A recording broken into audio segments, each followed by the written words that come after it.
Hi friends, இன்றைக்கி நம்ம எதை பற்றி பார்க்க போகிறோம்னா எள்ளில் வரக்கூடிய சாம்பல் நோய் அப்படிங்கிற ஒரு நோயை பற்றி பார்க்க போகிறோம். இந்த சாம்பல் நோய் அப்படிங்கிறது ஒரு பூஞ்சான நோய். இது ஒரு பூஞ்சானத்தால் தான் வரும்.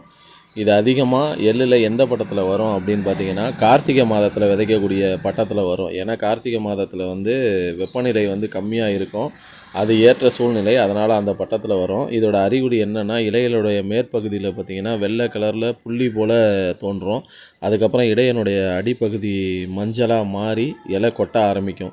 இந்த சாம்பல் நோய் நிறைய பேர் சாதாரணமான நோயின்னு நினச்சிட்டு இருக்காங்க. எள்ளில் இந்த சாம்பல் நோய்ங்கிறது ஒரு மிகப்பெரிய பாதிப்பை ஏற்படுத்தும். பூ பூக்கிற ஸ்டேஜில் சுத்தமாக பூவே பூக்க விடாமல் செடியோட வளர்ச்சி தடைப்பட்டு ஈல்டு குறையும். அதே மாதிரி காய்கள் அதிகம் இருக்கிற பருவத்தில் காய்களின் மேலே இந்த சாம்பல் நோய் தோன்றுச்சுன்னா உள்ள எள்ளோட தன்மை சுத்தமாக குறைஞ்சி எண்ணெய் சுத்தமாக வராது.